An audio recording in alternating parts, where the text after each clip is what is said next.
चलो भाई शुरू करते हैं हम बायोमोलिक्यूल्स। 7 नंबर का चैप्टर है और बहुत सारी दिक्कतें परेशानी बहुत सारे बच्चों को आ रही है, तो जल्दी जल्दी इसकी एक क्विकली वीडियो बनाते हैं और इसको हम पार्ट्स में डिवाइड करेंगे। सबसे पहले करेंगे हम लोग कार्बोहाइड्रेट्स, फिर न्यूक्लिक एसिड्स और प्रोटीन्स और उसके बाद वाइटामिन्स। तो पार्ट 1 में सबसे पहले हम लोग आज बात करें बायोमोलिक्यूल्स होता क्या है और कार्बोहाइड्रेट्स का क्या काम है। क्वेश्चन साथ साथ करके चलेंगे जिससे कि कोई दिक्कत परेशानी ना आए। 7 नंबर का चैप्टर है, नाम है बायोमोलिक्यूल्स। अब बायोमोलिक्यूल्स होता क्या है? बायो का मतलब है लिविंग ऑर्गेनिजम्स के अंदर, मोस्टली प्लांट्स, कभी कभार एनिमल्स के अंदर, और मॉलिक्यूल्स तो आपको पता ही है तो भी चीजें मिलती है। हमारे पास बायोमोलिक्यूल्स चैप्टर में थोड़ा सा क्विक जाऊंगा मैं इसमें क्योंकि पेपर आप लोगों का। तो बायोमोलिक्यूल चैप्टर में सबसे इंपॉर्टेंट बायोमोलिक्यूल्स होते हैं वो होते हैं हमारे कार्बोहाइड्रेट्स। कौन से होते हैं? कार्बोहाइड्रेट्स।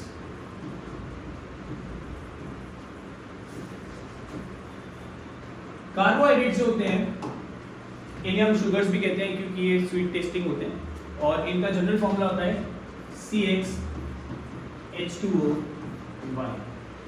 यहाँ पे ज्यादातर जो होते हैं कार्बोहाइड्रेट्स वो CxH2O(Y) के फॉर्म में होते हैं। ज्यादातर क्यों बोला मैंने? क्योंकि कुछ कार्बोहाइड्रेट CxH2O(Y) के फॉर्म में नहीं होते। एग्जाम्पल के तौर में कौन से होते हैं वो है C6H12O6। ये ग्लूकोज और फ्रक्टोज का फॉर्मूला है और ग्लूकोज और फ्रक्टोज जो है इनको अगर मैं जनरल फॉर्म में लिखूं तो लिख सकते हूँ C6H2O6। वेरस कुछ ऐसी चीजें होती हैं जो फॉर्मूले पे तो आती है पर कार्बोहाइड्रेट्स नहीं है। तो एक्सेप्शन के तौर पे एसिटिक एसिड, एसिटिक एसिड का फॉर्मूला है, इसको बताएं, CH3COOH।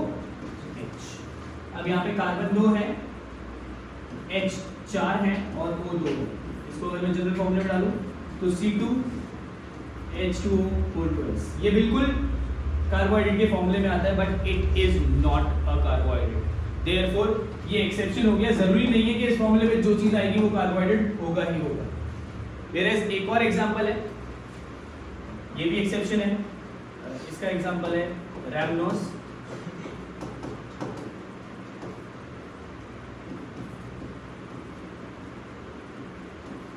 ये C6H12O5 बोलते हैं। ऑल्दो ये फॉर्मूले में नहीं आता, H जितने हैं उसके आधे O होने चाहिए थे, तो अगर O 5 है तो H 10 होने चाहिए थे, बट ये फिर भी एक कार्बोहाइड्रेट है। तो कौन सी चीज जो फॉर्मूले में आती है और कार्बोहाइड्रेट नहीं है वो भी एक्सेप्शन आ गया, और कौन सी चीज जो फॉर्मूले पे नहीं आती पर कार्बोहाइड्रेट है वो भी एक्सेप्शन। तो आपके पास दो अलग अलग एक्सेप्शन हो गए कार्बोहाइड्रेट्स। ठीक है, कार्बोहाइड्रेट्स के नोट्स पे चलूंगा क्योंकि उससे थोड़ा जल्दी जल्दी निपटाऊंगा। एक्सेप्शन उसका रैमनोस। डेफिनेशन कार्बोहाइड्रेट्स की क्या है? It is defined as the optically active polyhydroxy aldehydes और कीटोन्स। क्या क्या बोला? Optically active. ऑप्टिकल एक्टिविटी बहुत इंपॉर्टेंट है और ध्यान से सुनने की बात है। जब कभी आपके पास कोई भी एक ऑर्गेनिक कंपाउंड है, मान लेते हैं आपके पास यहाँ पे एक ऑर्गेनिक कंपाउंड OC मतलब ऑर्गेनिक कंपाउंड है, ठीक है, इसके अंदर पूरा कंपाउंड है, पूरा भरा हुआ है, लिक्विड है, ये सॉल्यूशन ऑर्गेनिक कंपाउंड।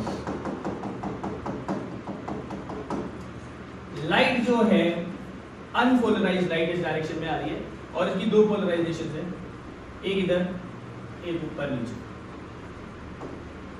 अगर ये लाइट, 3 ऑप्शंस हैं इस लाइट को चलने के, या तो ये लाइट सीधी की सीधी चले,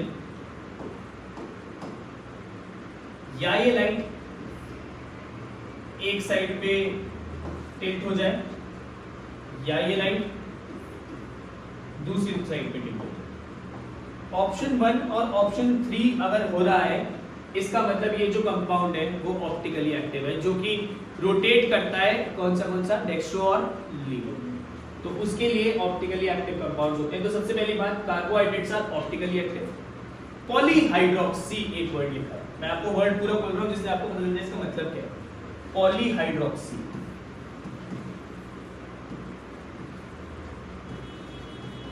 पॉली का मतलब होता है एक से ज्यादा और हाइड्रोक्सी का मतलब होता है OH ग्रुप।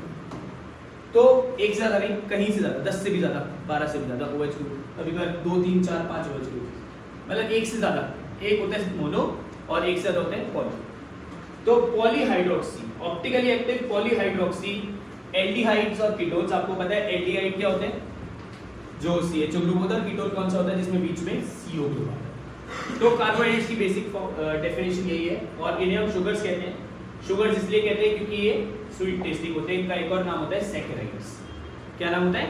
सैकराइड्स। अब शुगर्स जो होते हैं वो भी 2 टाइप के होते हैं, और बहुत जल्दी जल्दी चलेंगे। शुगर्स 2 टाइप के होते हैं, कौन से एक पे लेके चलते हैं। शुगर्स एक होते हैं आपके रिड्यूसिंग शुगर्स, और दूसरे होते हैं आपके non reducing sugars. Reducing sugars वो होते हैं जो एल्डिहाइड्स और टोलिन्स और फेलिंग्स टेस्ट देते हैं। आप लोग ऑर्गेनिक केमिस्ट्री में पढ़ के आ रहे हैं। टोलिन रिएजेंट को भी रिड्यूस करते हैं और फेलिंग को भी रिड्यूस करते हैं। तो जितने भी कार्बोहाइड्रेट्स, टोलिन्स और फेलिंग्स को रिड्यूस करते हैं उन्हें हम रिड्यूसिंग शुगर्स बोलते हैं। नॉन रिड्यूसिंग शुगर्स ऑब्वियसली नहीं करेंगे। रिड्यूसिंग शुगर्स के पास फ्री ग्रुप होगा बॉन्डिंग करने के लिए, नॉन रिड्यूसिंग के पास ऑब्वियसली नहीं होगा। रिड्यूसिंग शुगर के सारे एग्जांपल्स हैं, जितने भी मोनोसैकेराइड्स हैं वो सारे रिड्यूसिंग होते हैं। नॉन रिड्यूसिंग का एक बहुत मेजर एग्जांपल है सुक्रोज। ज्यादातर डाइसैकेराइड्स होते हैं वो रिड्यूसिंग होते हैं, बट सुक्रोज रिड्यूसिंग नहीं होता। अब कहोगे भैया ये डाइसैकेराइड क्या है?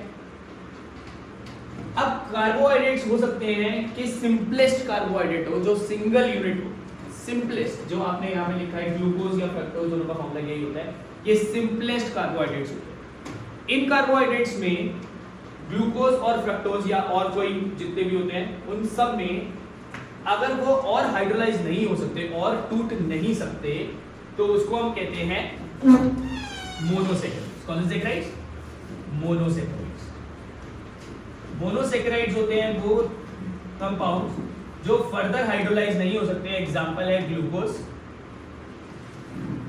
और आपका दूसरा एग्जांपल है फ्रक्टोज। अगर दो या दो से ज्यादा दो मोनोसैकेराइड से मिलकर कोई चीज बन रही है तो उसे डाइसैकेराइड कहते हैं। 3 से मिलकर बन रही है तो उसे ट्राइसैकेराइड कहते हैं। 4 से मिलकर बनती है तो टेट्रासैकेराइड।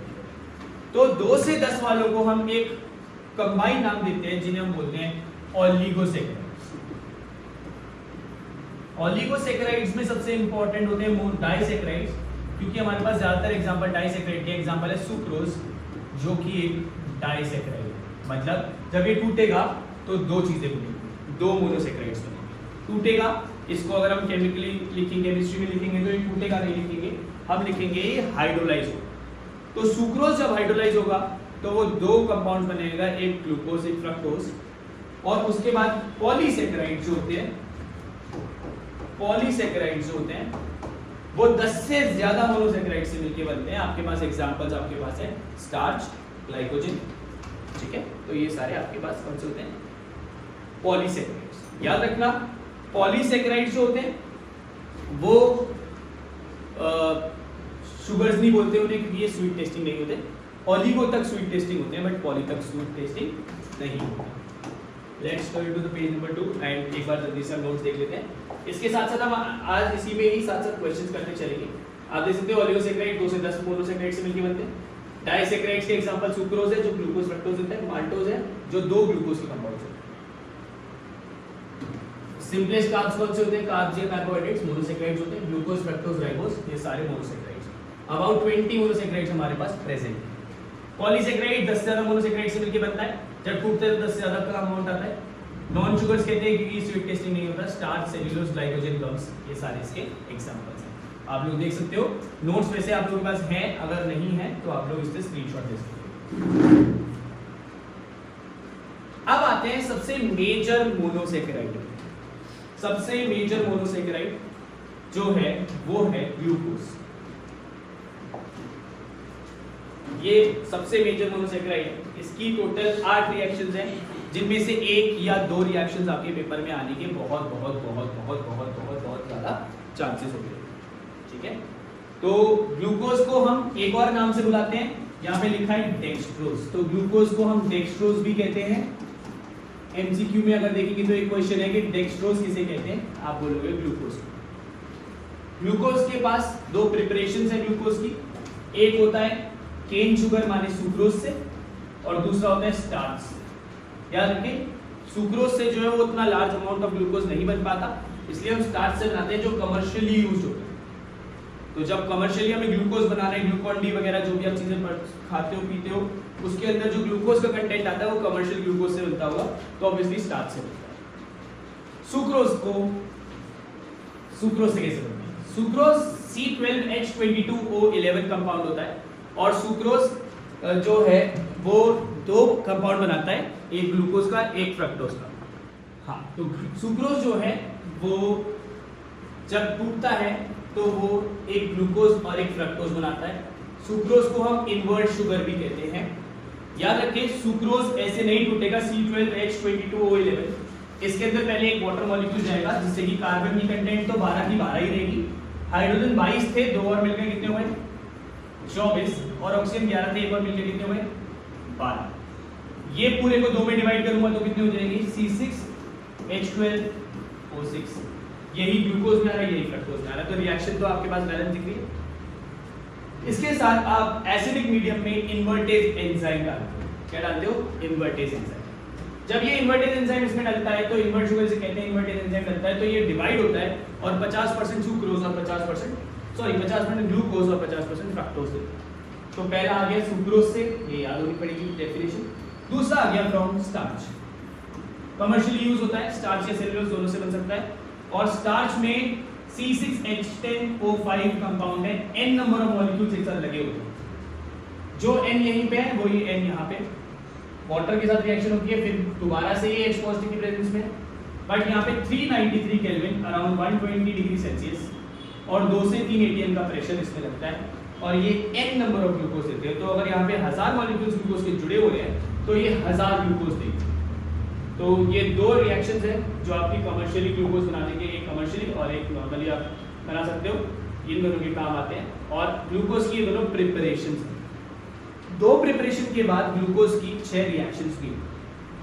अब अगर आप ध्यान से देखेंगे 6 की 6 रिएक्शन के ऊपर कुछ अलग चीज लिखी है। अब यहाँ पे कैसे ये क्वेश्चन आ सकता है, ये मेन क्वेश्चन है आप लोगों का, बार बार आप पूछ रहे कि भैया हमें कैसे पता क्वेश्चन कैसे आएगा, हम रटे क्या, हम करें क्या। तो भाई सुनो क्या, सबसे पहले ग्लूकोज जो होता है, ग्लूकोज की 6 अलग अलग रिएक्शंस हैं, मैं एक एक करके रिएक्शन समझा रहा हूँ, फिर हम आगे बढ़ेंगे। कैसे क्वेश्चन आ सकता है वैसे हम आगे। तो पहला क्वेश्चन ऐसे आ सकता है, explain how glucose has 6 carbon straight chain. हमें कैसे बता कि ग्लूकोज में 6 कार्बन की स्ट्रेट चेन है। अब आपको ये दिमाग लगाना पड़ेगा हमें कैसे बता, तो उसके लिए हमें क्या कैसे करना पड़ेगा कि ग्लूकोज से हमें कुछ ऐसा कंपाउंड बनाना पड़ेगा जो 6 कार्बन की स्ट्रेट चेन। तो हम ग्लूकोज में HI और हीट डालते हैं और ये N-हेक्सेन बन जाता है। क्या बन जाता है? N-हेक्सेन। ग्लूकोज के स्ट्रक्चर को हम बाद में देखेंगे, अभी अगले पेज में देखेंगे, बट ग्लूकोज का मेनली स्ट्रक्चर क्या होता है? CHO, फिर CHOH, ये 4 बार होती है, और फिर CH2OH। तो टोटल मिला के 5 तो OH ग्रुप है और एक CHO ग्रुप है ग्लूकोज, ठीक है। 5 OH ग्रुप है, CHO ग्रुप है, और टोटल मिला के टोटल 6 कार्बन इसके ऊपर होते हैं। तो क्वेश्चन कैसे आ सकता है, explain how glucose has 6 carbon straight chain, तो भी आप यही करोगे। कभी कभार क्या होगा, व्हाट हैपेंस व्हेन, क्वेश्चन ऐसे आएगा, what happens when glucose is reacted with HI and heat, तो भी आप यही करोगे। एक और क्वेश्चन आ सकता है, कन्वर्ट ग्लूकोज टू N-हेक्सेन, तो भी यही क्वेश्चन आ सकता है। तो इस क्वेश्चन को, इस रिएक्शन को 3 तरह से एक्सप्लेन करने को बोल सकते हैं। आप लोगों को ये रिएक्शंस बहुत इंपॉर्टेंट है याद करनी, एक एक करके मैं आगे जल्दी जल्दी जा रहा हूँ और जल्दी जल्दी हम लोग इसके बारे में डिस्कस करते हैं। अगली जो रिएक्शन है वो है प्रेजेंस ऑफ कार्बोनिल ग्रुप। अब हमें कैसे पता जी कि ग्लूकोज में कार्बोनिल ग्रुप है? कार्बोनिल ग्रुप क्या होता है बेटा? कार्बोनिल ग्रुप होता है C और 2 ग्रुप्स। यहाँ पे ये एक R ग्रुप होगा, अगर OH है तो कार्बोक्सिलिक एसिड भी कार्बोनिल होता है, अगर H है तो एल्डिहाइड भी कार्बोनिल ग्रुप होता है, अगर R' है तो कीटोन भी कार्बोनिल ग्रुप होता है। हमें सिर्फ ये बताना है कि इसमें कार्बोनिल ग्रुप है, एल्डिहाइड कीटोन की बात इसमें नहीं हो रही। तो ग्लूकोज में कार्बोनिल ग्रुप है, आप 2 तरह से कर सकते हो, या तो आप HCl के साथ रिएक्ट कर सकते हो, आप HCN के साथ जब रिएक्ट करते हैं, ध्यान में रखना, चैप्टर नंबर 12 में जाके पढ़ोगे, इसे आप NaCN प्लस HCl भी बोल सकते हो, एक ही बात होती है, कंफ्यूज नहीं। और हाइड्रोक्सिल अमाइन के साथ भी रिएक्ट कर सकते हो, NH2OH। ये दोनों रिएक्शन जो है, ये दोनों ये क्या दिखाती है कि ग्लूकोज में कार्बोनिल ग्रुप है। कार्बोनिल मतलब एल्डिहाइड कीटोन या कार्बोक्सिलिक एसिड। क्या आप इन दोनों में से देख सकते हो एल्डिहाइड ग्रुप कौन सा है? कहीं पे है? सबसे ऊपर वाला जो ग्रुप है वो कौन सा ग्रुप है? एल्डिहाइड। कौन सा ग्रुप? एल्डिहाइड। तो नीचे वाले तो दोनों के दोनों सेम ही रहने हैं, सिर्फ CHO ग्रुप में कन्वर्जन होना है, परिवर्तन होना है। अब कैसे परिवर्तन होना है? CHO ग्रुप कुछ इस तरह से होता है, ये तो पूरी चेन हो गई ग्लूकोज की, और यहाँ पे आ गया H। ये जो डबल बॉन्ड O है ये ब्रेक करता है, और अगर NH2OH इसमें डाला है, तो अगर आपको याद है तो आपके पास NH2C वाली रिएक्शन है, जहाँ पे हम क्या करते हैं, जहाँ पे हम यहाँ से H2 हटाते हैं, यहाँ से O हटाते हैं, H2O बाहर हो जाता है और बचता है क्या बचा? NOH। क्या ये सेम ऐसे बना हुआ है? अगर ऐसी रिएक्शन हो रही है इसका मतलब कार्बोनिल ग्रुप प्रेजेंट है। हम नहीं बोल रहे कि एल्डिहाइड है पक्का पक्का, बट ये तो पक्का पता चल गया ना कि कार्बोनिल है, क्योंकि क्या बना? ऑक्साइड। क्या बना? ऑक्साइड। दूसरे वाले में आप देख सकते हो कि एक और तरह से आप कार्बोनिल ग्रुप को बता सकते हो कि कार्बोनिल ग्रुप प्रेजेंट है, क्योंकि कार्बोनिल ग्रुप जब होता है HCN के साथ रिएक्ट करता है तो यहाँ से सिंगल बॉन्ड टूटता है, H जाता है O के पास और CN जाता है C के पास, तो क्या बन जाता है? एक तो OH आ गया क्योंकि कार्बन के पास O था, और दूसरा C। इसको हम साइनोहाइड्रिन कहते हैं। तो जब भी इन दोनों में से कोई चीज डाली, HCN डाला चाहे NH2OH डाला, ऑक्साइड या साइनोहाइड्रिन बना, इसका मतलब ये पक्की बात है कि इसमें एल्डिहाइड या कीटोन ग्रुप है। एल्डिहाइड या कीटोन ग्रुप है, इसका मतलब हम ये प्रूव कर सकते हैं कि इसमें कार्बोनिल ग्रुप है। ठीक है, बहुत इंपॉर्टेंट रिएक्शन है, डायरेक्टली है, थोड़ा सा स्पीड में है, बट आप लोगों को ये रिएक्शंस याद करनी पड़ेंगे। नेक्स्ट है आपके पास अगली चीज जो आती है, वो आती है आपके पास, अब इसमें क्वेश्चन कैसे आ सकता है? पहला क्वेश्चन आ सकता है explain the presence of carbonyl group, फिर उसमें दोनों में से कोई भी रिएक्शन हो सकता है कि बोलते ग्लूकोज से उसकी ऑक्साइड बनाओ, तो आप ये वाला रिएक्शन लिखोगे। बोले ग्लूकोज से साइनोहाइड्रिन बनाओ, तो ये वाला। कभी क्या बोलेंगे? What happens when glucose reacts with NH2OH, या what happens when glucose reacts with HCl। तो ये आपके पास कुछ बहुत सारे रिएक्शंस हैं, 3 और रिएक्शंस हैं। अगली वाली रिएक्शन 5 OH ग्रुप को दिखा के थोड़ा सा स्पीड पे चलूंगा, वरना आप इसी पे रह जाओगे। अब आपको समझने से ज्यादा याद करने की बात है, परसों का पेपर है। ठीक है, तो CHO ग्रुप OH ग्रुप का चेंज का मतलब है OH ग्रुप की प्रेजेंस दिखानी है, इसका मतलब OH ग्रुप चेंज होगा। CHO ग्रुप बिल्कुल सेम ऐसे के ऐसे ही रहेगा, एसिटिक एनहाइड्राइड इसमें ऐड होगा, और जितने भी OH ग्रुप है वो टूट के OCOCH3 ग्रुप बन जाएंगे। क्या होता है एसिटिक एनहाइड्राइड? एसिटिक एनहाइड्राइड होता है COO CH2, sorry, acetic anhydride होगा आपके पास 3 कार्बन होंगे, एनहाइड्राइड होगा COOH, COOCH3, और COO इधर भी लगाए तो CH3। ठीक है, तो ये कंपाउंड होगा, इसके साथ जितने भी OH है वो OH कन्वर्ट होके क्या बन जाएंगे? COOCH3, और बाकी CH3 ग्रुप जो है वो H जो है वो CH3COO के साथ चला जाएगा, ये बाहर हो जाएगा, ये कंपाउंड बन जाएंगे। तो जब भी आपके पास OH से ये कंपाउंड बन रहा है, इसका मतलब प्रेजेंस किसकी है? OH ग्रुप की, तभी तो बन रहा है। OH ग्रुप नहीं होता तो नहीं होता। फिर आता है CHO ग्रुप की प्रेजेंस। अब यहाँ पे क्या है? सिर्फ कार्बोनिल बताता है, यहाँ पे स्पेसिफिकली बोल रहा है कि भाई एल्डिहाइड है, कैसे पता चलेगा?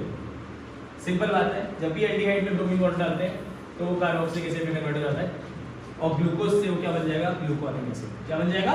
Gluconic acid. ये और लास्ट है presence of 1 degree OH। 1 degree OH का मतलब है सबसे नीचे वाले OH, इसकी बात हो रही है, और OH की बात नहीं हो रही, तो बाकी सब सेम रहने वाले हैं। 1 डिग्री OH की जब ऑक्सीडेशन होती है 1 डिग्री अल्कोहल की, तो वो क्या बनता है? Carboxylic acid. क्या बनता है? Carboxylic acid. तो सैक्रिक एसिड अगर कन्वर्ट हो गया ग्लूकोज से ऑक्सीडेशन के बाद, तो उसको हम क्या कहते हैं? यहाँ पे KMnO4 डाल सकते हो, तो इसको हम क्या कहते हैं कि ये जो है इसकी प्रेजेंस है आपकी 1 डिग्री अल्कोहल की प्रेजेंस है। 6 की 6 रिएक्शंस आपको याद रखनी है, बहुत इंपॉर्टेंट है। Glucose, structure of glucose. Glucose का जो स्ट्रक्चर है हमने अभी बात करी कि ऊपर CHO ग्रुप होता है, फिर 4 CHOH ग्रुप चलते हैं एक साथ, और फिर CH2OH ग्रुप होता है। बट असलियत में ये थोड़ा सा अलग होता है, थोड़ा सा विचित्र है कि 6 कार्बन आप स्ट्रेट चेन में लगा दो। देखिए 1 2 3 4 5 6 और सबसे लास्ट सबसे ऊपर वाले में लगा दो CH ग्रुप और सबसे नीचे वाले में लगा दो CH2OH। अब बचे जो 4 कार्बन, उन चारों में H और OH लगना है। क्या लगना है? H और ध्यान में रखना है H हमेशा लेफ्ट पे रहेगा, तीसरे वाले को छोड़ दो तो H हमेशा लेफ्ट पे रहेगा, पहला दूसरा तीसरे को छोड़ के। अब अगर तीसरे वाले को छोड़ के H हमेशा लेफ्ट पे रहेगा तो H कौन रहेगा इसमें? बाकी जहां जगह बची वहां पे OH लगना। ये ग्लूकोज का ओपन स्ट्रक्चर होता है, ओपन स्ट्रक्चर होता है। और इस वाले अगर CH2OH नीचे लगाया और उसके साथ लेफ्ट में H और इधर OH लगाया, इसको हम बोलते हैं प्लस। तो इसको बोला जाता है अल्फा D प्लस ग्लूकोज या बीटा D प्लस ग्लूकोज। अगर आप फर्क देख सकते हैं दोनों में, 5th कार्बन से जुड़ रहा है, इतने बात की बात है। आगे देखिए अल्फा बीटा में क्या फर्क है। पहले कार्बन में अल्फा में OH लगाए राइट साइड पे और बीटा में OH कहां लगाए? Left side. तो OH ग्रुप अगर आपके राइट पे है तो इसका मतलब वो अल्फा है, और अगर OH ग्रुप पहले कार्बन पे लेफ्ट पे है तो वो बीटा है। ठीक है, पक्की बात। क्वेश्चन आ जाएगा एनोमर्स क्या होते हैं? तो एनोमर्स होते हैं वो कार्बन जिनमें OH ग्रुप की कॉन्फ़िगरेशन चेंज होती है। अगर OH आपके राइट में, ये OH है मान लो, ये OH आपके राइट में है, आपका राइट है तो ये है अल्फा, और अगर यही कार्बन 1 पे OH लेफ्ट पे है, फर्स्ट कार्बन पे, तो ये है बीटा। अल्फा ग्लूकोज और बीटा ग्लूकोज एक दूसरे के एनोमर्स होते हैं। क्या होता है? एक दूसरे के एनोमर्स। इसका रिंग स्ट्रक्चर कैसे बनता है जरा ध्यान से देखेंगे। कैसे बना नीचे तक, ऊपर से नीचे कैसे आया, ध्यान से देखेंगे, वेरी इंपॉर्टेंट। तो हमने CHO ग्रुप लगाया यहाँ पे, ठीक है, ये होता है CHO ग्रुप। फिर उसके बाद 5 6 लास्ट में CH2OH आ गया, वेरी गुड। 5 तीसरे कार्बन पे को छोड़ के बाकी सब पे H लेफ्ट में लगना था। इफ यू गाइस रिमेंबर, इधर क्या लगना था? OH, इस पे H लगेगा क्योंकि OH वहां लग गया, और OH। अब क्या होता है जरा ध्यान से देखेंगे, ये रिंग कैसे टूटती है। यहाँ से डबल बॉन्ड में से एक बॉन्ड टूटता है और इधर से O और H के बीच का, 5वें कार्बन पे O और H के बीच का बॉन्ड टूटता है। ये हाइड्रोजन है, ठीक। अब ये जो H का बॉन्ड टूटता है ये इस वाले O के पास चला जाता है, तो क्या बन गया? OH। और ये जो ऑक्सीजन है वो जुड़ता है सीधा इस कार्बन से। तो यहाँ पे जो ग्रुप बनता है, जो बनता है, ये OH चला गया, यहाँ पे कार्बन का जो O था उसकी जगह क्या बन गया? OH। और बीच में ये जो ऑक्सीजन है, ये बीच में दोनों कार्बन को बॉन्ड कर रहा है। कौन से को? पहले को और 5वें। तो ग्लूकोज में फर्स्ट कार्बन और 5th कार्बन की रिंग होती है, छठा कार्बन रिंग से बाहर होता है, 1 2 3 4 5 रिंग के अंदर होते हैं, छठा कार्बन रिंग से बाहर होता है।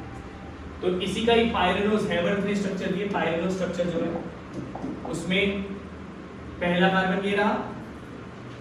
फर्क क्या है? अल्फा वाले में पहला कार्बन में OH नीचे है, बीटा वाले में अल्फा पहला कार्बन में OH ऊपर।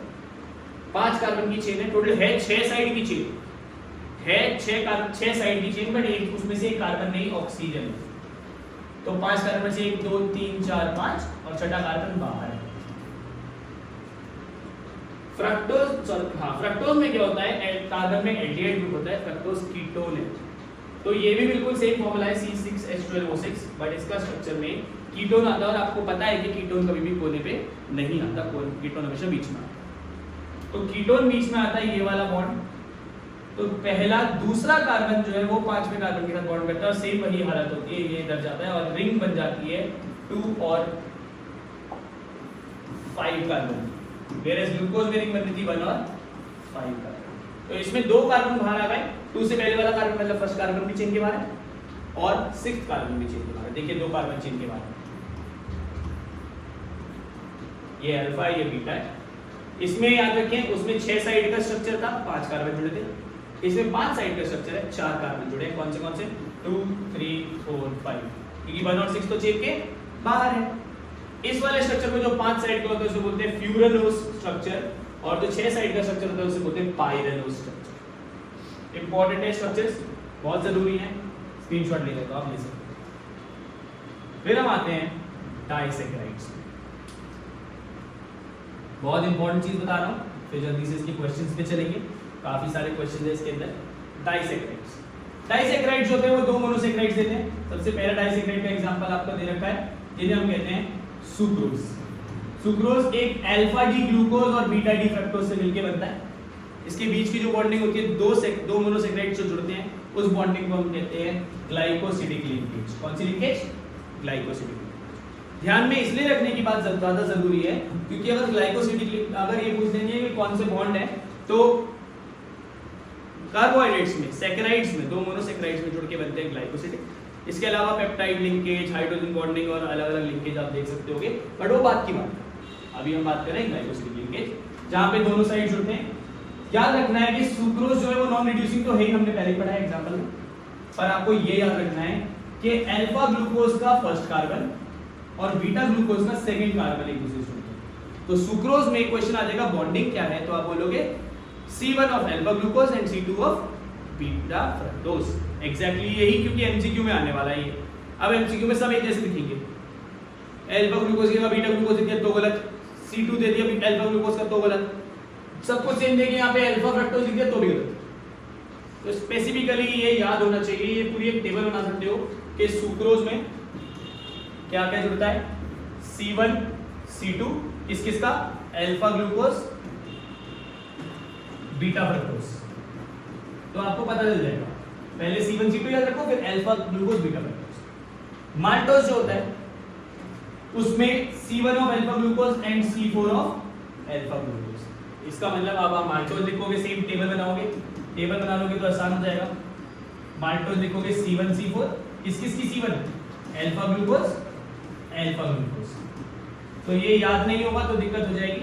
सेम लैक्टोज के लिए देखोगे, C1 है बीटा गैलेक्टोज का और C4 है बीटा ग्लूकोज का। तो यहां पे जब लैक्टोज लिखोगे तो आपको ये सेम दिखेगा C1 C4।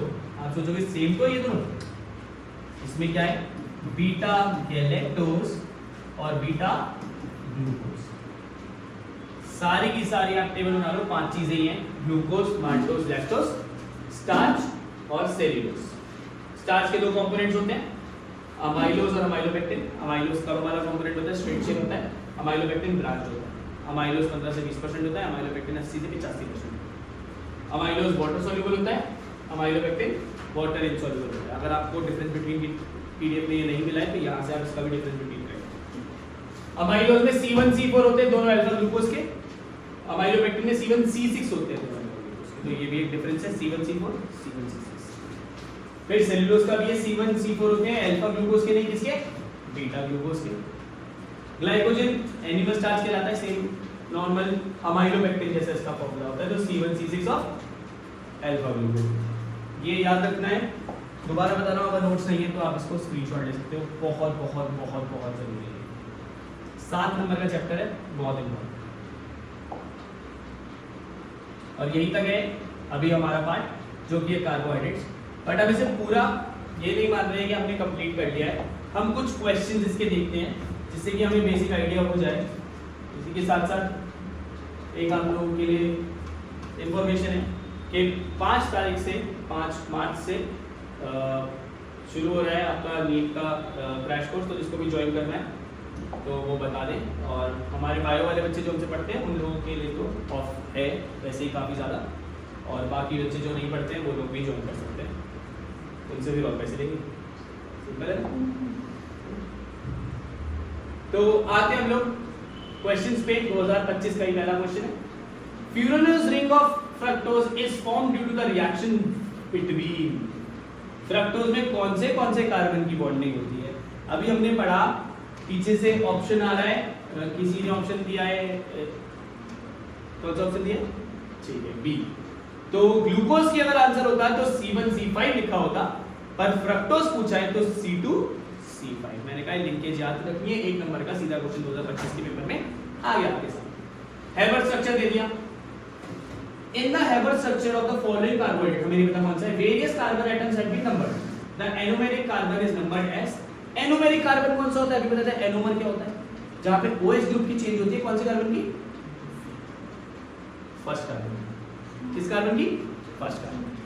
तो anomeric carbon is numbered as, बिना खुद को पढ़े क्या कर सकते हैं? एनोमेरिक कार्बन हमेशा फर्स्ट कार्बन होता है।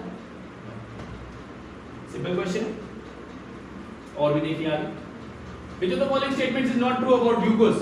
क्या ग्लूकोज एल्डोएक्सोस होता है? हाँ जी होता है।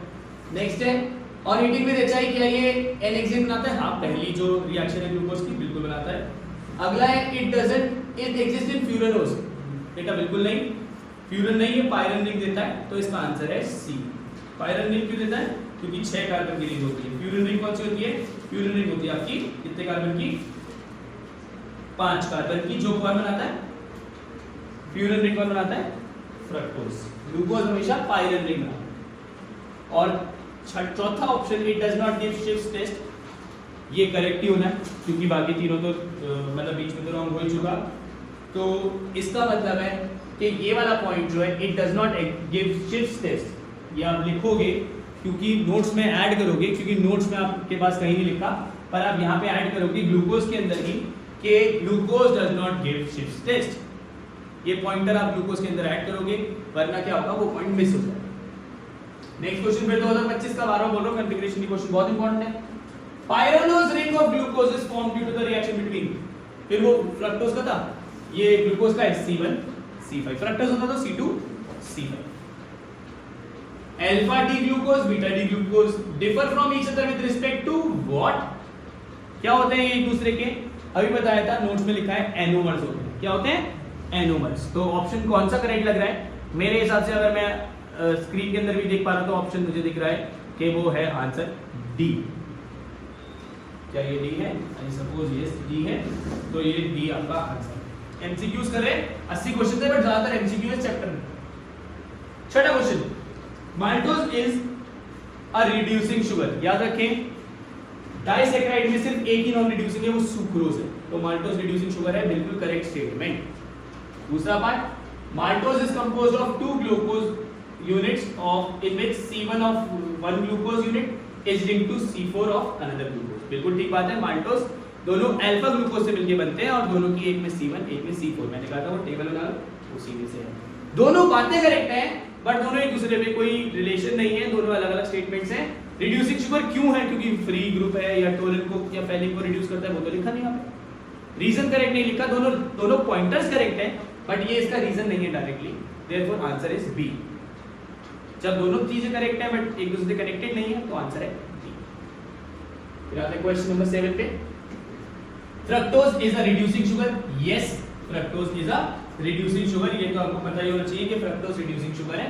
पर उसके बाद लिखा है fructose does not reduce Phelan और टोलिन। बेटा याद रखिए, रिड्यूसिंग शुगर की डेफिनेशन में ये था वो शुगर जो फेलिन और टोलिन को रिड्यूस करते हैं। तो अगर फ्रक्टोज रिड्यूसिंग शुगर है जो कि है, तो रीजन इज रॉन्ग, इसका मतलब assertion is true, answer is C. ठीक है, असर्शन रीजन खोलने में कोई दिक्कत नहीं होती, सारे बोर्ड के क्वेश्चन है, कोई अलग क्वेश्चन तो है नहीं। अगला question, question number 8, D plus glucose is dextrorotatory।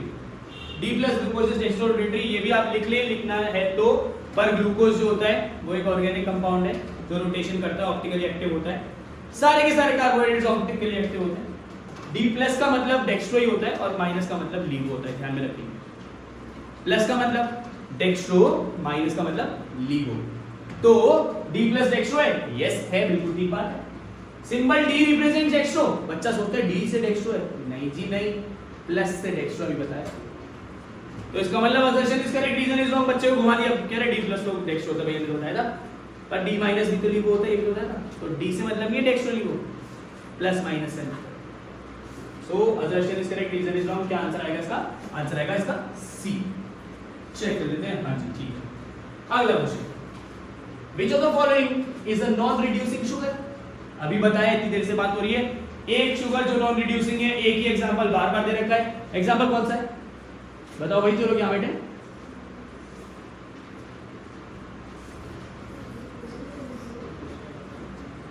Sucrose, answer is a. सिर्फ सुक्रोज है, बाकी सारे जो है वो क्या है?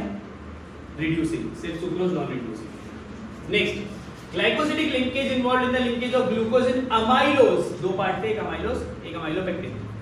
अमाइलोज में कौन सा होता है? पहली बात तो C1 C4 होता है और अल्फा ग्लूकोज होता है। कोई एग्जांपल है? सी। तो answer is C. Question number 11, which of the following sugars is dextrose? अभी बताया था ग्लूकोज का दूसरा नाम होता है डेक्सट्रोज। आंसर है ए। अगला 12th question, alpha D glucose and beta D glucose are anomers. Answer है सी। आप सोचिए, आप 12 के 12 क्वेश्चन में आपको दोबारा जाने के पीछे भी जरूरत नहीं पड़ी। अगर आप नोट्स ढंग से कर लेते हो तो आप लोगों का ज्यादातर काम कवर हो जाता है। Next, sucrose is a non reducing sugar, yes और नो? यस। और दूसरा पार्ट क्या है इसका कि सुक्रोज हैज ग्लाइकोसिडिक लिंकेज। हाँ जी, ग्लूकोज सुक्रोज में ग्लाइकोसिडिक लिंकेज होती है।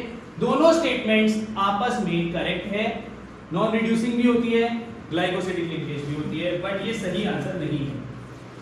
ठीक है, बट हाँ, तो ये नॉन रिड्यूसिंग होता है, ग्लाइकोसिडिक लिंकेज होती है। इसमें आप ये बात ध्यान में रखेंगे, इसका रीजन बट यही है। सुक्रोज नॉन रिड्यूसिंग होता है, जितने भी डाइसैकराइड्स होते हैं वो ज्यादातर नॉन, सुक्रोज में दो सारे रिड्यूसिंग होते हैं, सुक्रोज नॉन रिड्यूसिंग होता है। सुक्रोज नॉन रिड्यूसिंग इसीलिए होता है, बाकी सारे इसलिए नहीं होते, क्योंकि सुक्रोज में जो बॉन्डिंग होती है वो जब ग्लाइकोसिडिक लिंकेज होती है तो वो कवर कर लेती है और फ्री नहीं छोड़ती है। तो याद रखना, दोनों स्टेटमेंट भी करेक्ट है, बट ये रीजन भी इसका करेक्ट है। एकलौता रीजन है इसका, याद रखिए, इसका आंसर आएगा ए। आप अगर देखो 80 क्वेश्चन में से सिर्फ और सिर्फ कार्बोहाइड्रेट्स के आपके पास, अगर मैं सिंपल गिनूं तो 37 क्वेश्चन। पूरे के पूरे चैप्टर में से 50%, 40 होता है 50%, 80 का 50%, 37 क्वेश्चन तक, मतलब काफी हद तक 90% से 40% से ऊपर, 45% से ऊपर से क्वेश्चंस कौन से हैं? 45% से ऊपर किसके हैं? वो हैं आपके कार्बोहाइड्रेट्स। तो चैप्टर का मेजर चंक, अगर 7 नंबर का चैप्टर है तो 3 नंबर का कार्बोहाइड्रेट है, ये तो छोड़ के नहीं जाना। Next question, name a disaccharide, 14वें क्वेश्चन पे है, which on hydrolysis gives 2 molecules of glucose. Glucose कौन सा देता है? सुक्रोज नहीं देता, लैक्टोज भी नहीं देता, वो गैलेक्टोज ऑफ ग्लूकोज देता है। एग्जांपल है इसका maltose, glucose. Next, right the name of linkage joining two monosaccharides. कौन सी होती है? Glycosidic linkage. कौन सी लिंकेज? Glycosidic linkage. अभी बोला था लिंकेज याद रखना। What is the basic structural difference between glucose and fructose? भाई साहब, ग्लूकोज जो होता है एल्डोहेक्सोज होता है, एल्डिहाइड्स, और उसमें कीटोन। एक और डिफरेंस बता सकते हो, इसमें C1C5, इसमें C2C5। एक और डिफरेंस बता सकते हो, इसमें पाइरेनोज रिंग, इसमें furanose ring. Next, difference between starch and cellulose. Starch में 2 पार्ट्स होते हैं, अमाइलोज और अमाइलोपेक्टिन। फिर उनकी बॉन्डिंग बता सकते हो। सेल्यूलोज में एक ही पार्ट होता है, C1C4 तो होता है सेल्यूलोज में, बट वो बीटा ग्लूकोज का। स्टार्च में, अमाइलोज में अल्फा ग्लूकोज का। समझे? Right the product of after the hydrolysis of lactose. बेटा लैक्टोज में 2 चीजें बनती हैं, बीटा गैलेक्टोज, बीटा ग्लूकोज। क्या क्या? Beta galactose, beta glucose. नाम, या अगर आपको सारे वो मैंने कहा टेबल बना लो, वो याद रहेगा तो ये वाला पार्ट पूरा हो जाएगा। Name of carbohydrate that is present in liver, muscles and brain. अब ये वाला जो क्वेश्चन है आपको याद करने के लिए होना चाहिए, और इसका एग्जांपल है ग्लाइकोजन। इसको लिखना है, लिख लो ग्लाइकोजन। जहां पे अगर आपके पास नोट्स हैं तो नोट्स में आप देख सकते हो, हमने ग्लाइकोजन लिखा हुआ है, बट उसके अंदर ये नहीं लिखा कि वो कहां होता है। रिसेंबल करता है अमाइलोपेक्टिन में, stores animal carbs, but it is also found in liver, brain and, या तीसरा पॉइंट दे रखा है क्वेश्चन में,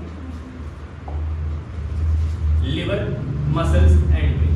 एग्जांपल है इसका ग्लाइकोजन। अब ये ऐसे क्वेश्चन जो होते हैं वो क्वेश्चन हमें क्वेश्चन करके ही आते हैं, ऐसे डायरेक्ट नहीं आते। तो जो चीजें हमें नहीं पता होती हैं वो हमें दोबारा जाके नोट्स में कवर करनी होती है, वरना हमारे नोट्स कंप्लीट होते हैं। What are the products of hydrolysis of sucrose? क्या बनता है भाई? ग्लूकोज और फ्रक्टोज। अच्छे से लिखोगे तो हाँ, ग्लूकोज और फ्रक्टोज 50-50। पॉलीसैकराइड्स क्या होते हैं? कर लेंगे, एक 10 से ज्यादा होते हैं, नॉन शुगर्स होते हैं, और बहुत एग्जांपल दोगे, स्टार्च, ग्लाइकोजन, आपका cellulose. Right the product when D glucose reacts with concentrated HNO3। Concentrated HNO3 के साथ डी ग्लूकोज की कौन सी रिएक्शन है? रिएक्शन है आपकी जहां पे आप ग्लूकोनिक एसिड बनाते हो, कंसंट्रेटेड HNO3 वाली रिएक्शन। आप इस रिएक्शन में, नोट्स में दोबारा जाइए, ग्लूकोज की रिएक्शन में कहीं कहीं पे पूरा ये नहीं लिखा है, ग्लूकोज की रिएक्शन में जहां पे ऑक्सीडेशन लिखी है, हाँ, तो आप यहाँ पे लिख सकते हो कंसंट्रेटेड HNO3। अब ये वाली रिएक्शन जो है हम लोगों को नोट्स में सब चीजें जरूरी नहीं होती, कभी कभार हो सकता है कि कोई चीज ना हो, प्लीज आप यहाँ पे लिख लें कंसंट्रेटेड HNO3 से ऑक्सीडेशन हो रही है। मैंने KMnO4 K2Cr2 से लिखा था, बट यहाँ पे एग्जैक्टली जो NCERT में लिखी होगी वो कंसंट्रेटेड HNO3 की है। ध्यान में रखना E वाला part presence of 1 degree alcohol में आप देख सकते हो, यहाँ पे लिखोगे कंसंट्रेटेड HNO3। जो लोग ये वीडियो देख रहे हैं उन लोगों को ये पार्ट कवर होते जाएगा, जो लोग नहीं देख रहे उनको तो पता ही नहीं चलेगा, NCERT को लोग नहीं लिखी। Explain presence of aldehyde group in glucose. कौन सी reaction? Aldehyde group, bromine oxygen, bromine water. Bromine water में एल्डिहाइड क्या कन्वर्ट होकर बन जाता है? कार्बोक्सिलेज। वो पूरी रिएक्शन शायद 4D पार्ट में reaction. Presence of 5OH group, ये एसिटिक एनाइड्राइड वाली रिएक्शन। याद होनी पड़ेगी रिएक्शंस। देखो 2025 की क्वेश्चन है, कोई ऐसे क्वेश्चन नहीं है पुराने जमाने में आते थे, अभी आए हैं पिछले साल। अगला, how do you explain the following, ये तो हो गया। चाहिए right the reactions of D glucose reacted with HCl। HCl से क्या बनता है? साइनोहाइड्रेट, एक जगह OH एक जगह Cl, ठीक है। ब्रोमीन वाटर, ब्रोमीन वाटर से क्या होता है? CHO से क्या बन जाता है? COOH। Right the products of, ये 25 की क्वेश्चन है। सुक्रोज टूटता है, ग्लूकोज फ्रक्टोज, लैक्टोज टूटता है, बीटा ग्लूकोज बीटा गैलेक्टोज, या बीटा गैलेक्टोज पहले लिखो फिर बीटा ग्लूकोज, क्योंकि पहले बीटा गैलेक्टोज आता है फिर बीटा ग्लूकोज। HI के साथ रिएक्शन क्या बनता है? हेक्सेन। ब्रोमीन वाटर के साथ रिएक्शन बार-बार तीसरी बार आ गया भाई साहब। ब्रोमीन वाटर के साथ रिएक्शन क्या बनती है? CHO की जगह COOH, ग्लूकोनिक एसिड। रिएक्शन याद है? हो जाएगा, मुश्किल नहीं है, बिल्कुल मुश्किल नहीं है। 26 क्वेश्चन कर लिए हमने अभी तक, 37 में से 26 तो कर लिए, कितने बचे यार? देखो, classify the following into monosaccharides and disaccharides. Fructose क्या है? मोनो। लैक्टोज क्या है? क्योंकि वो दो में पार्ट होता है, डाई। ग्लूकोज क्या है? मोनो। माल्टोज क्या है? वो दो ग्लूकोज में होता है, डाई। 27 क्वेश्चन में से अभी तक एक भी क्वेश्चन नहीं आया जो 1 वर्ड से ज्यादा हो, 1 मार्क से ज्यादा हो, चाहे MCQ चाहे 1 मार्क करो। इसका मतलब 1 मार्क का क्वेश्चन इस चैप्टर के 2 से 3 आने वाले हैं पेपर में, 2 से 3 बहुत ज्यादा होते हैं। आइए, ये the reaction of heating glucose with hydroxylamine NH2H क्या बनता था? ऑक्साइन। NOH बन जाता है सबसे ऊपर वाले में, बाकी सब सेम रहता है नीचे। Which group is confirm? Carbonyl group. कौन सा ग्रुप? सेकंड वाली रिएक्शन की पहली वाली रिएक्शन है, बी की फर्स्ट पार्ट है। ओलिगोसैकेराइड जिसमें 2 से 10 मोनोसैकेराइड्स बनेंगे। इन्वर्ट शुगर, सुक्रोज को कहते हैं। इन्वर्टेज एंजाइम डलता है इसमें, क्या बनता है? 50% ग्लूकोज 50% फ्रक्टोज। आइए आगे 34 को 37 में 34 क्वेश्चन तो सिर्फ नहीं 34 नहीं, कुछ ही ज्यादा कुछ नहीं, 1 वर्ड ही चल रहा है। Reaction presence of aldehyde group, aldehyde group में ब्रोमीन वाटर डालते हैं, वो वाली रिएक्शन कराओगे। चौथी बार आ गया question. Primary alcohol, 1 degree alcohol, 1 degree alcohol पे लास्ट वाली रिएक्शन कराओगे कंसंट्रेटेड HNO3 के साथ, ग्लूकोज से बन जाएगा सैकरिक एसिड। क्या बन जाएगा? सैकरिक एसिड। ब्रोमीन वाटर से ग्लूकोनिक एसिड बनता है, कंसंट्रेटेड HNO3 से सैकरिक एसिड बनता है, याद रखना। 2 रिएक्शन है, लास्ट वाली डी वाली। लैक्टोज माल्टोज की हाइड्रोलाइसिस अभी करा है, स्ट्रक्चरल डिफरेंस स्टार्च सेलुलोज का भी करा है। रिएक्शन दोबारा से सेम रिपीट हो गई, चाहे 1 नंबर में आए, चाहे 2 नंबर में आए, चाहे 3 नंबर में आए, क्वेश्चन वही आ रहा है। इनको 3 नंबर का क्वेश्चन नहीं बोलते हो आप, 1 ही नंबर के 3 पार्ट बोलते हो।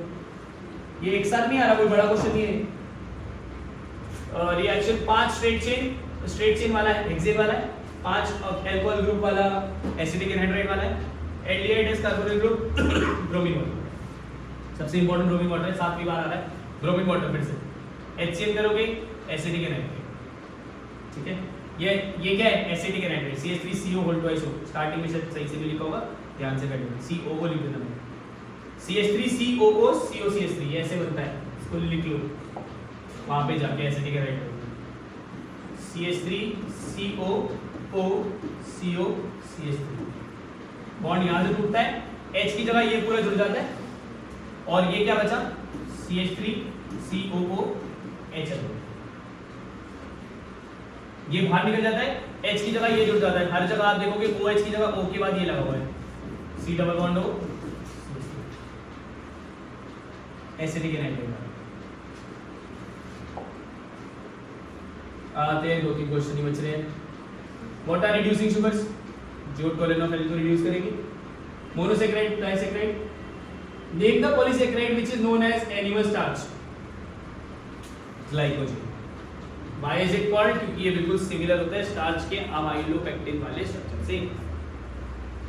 Name the isomer of glucose which in the cyclic form differ only in the configuration of C1. दो आइसोमर्स कौन से होते हैं? अल्फा डी ग्लूकोज और beta D glucose. Presence of which functional group was detected when glucose reacted with beer bromine water? कौन सा group होता है? CH group, aldehyde group. 36वां क्वेश्चन भी सेम ही है. आई थिंक इसमें भी क्वेश्चन रिपीट ही जा रहे हैं. अमाइलो और अमाइलोपेक्टिन का डिफरेंस पूछ लिया. और 37th क्वेश्चन भी glycosidic anomers, peptide bond, peptide linkage अभी अगले उसमें टॉपिक में आएगा. ये सारी कुछ चीजें अगले टॉपिक में. पेंटाएसीटेट ऑफ ग्लूकोज कब बनता है? पेंटाएसीटेट बनता है जब वो होता है, क्या बोलते हैं आपका, एसिटिक एनाइड्राइड के बाद जो फाइनल आंसर है उसका नाम है पेंटाएसीटेट. क्या बनता है? ग्लूकोज पेंटाएसीटेट. ये भी अगर नोट्स में ऐड करना है तो आप कर सकते हो. एसिटिक एनाइड्राइड वाली हमने रिएक्शन ठीक से लिखी नहीं थी, मैं दोबारा लिख देता हूँ. ग्लूकोज का स्ट्रक्चर है CHO, CHOH होल 4, CH2OH. ये ऊपर वाली इस रिएक्शन के लिए C पार्ट के लिए. इसमें ऐड होता है CH3CO होल ट्वाइस O. इसमें से निकलते हैं 5 CH3COOH और बनता है CHO ग्रुप. ऐसे के ऐसे CH के साथ O है, H की जगह आपको लगाना होता है C double bond O CH3.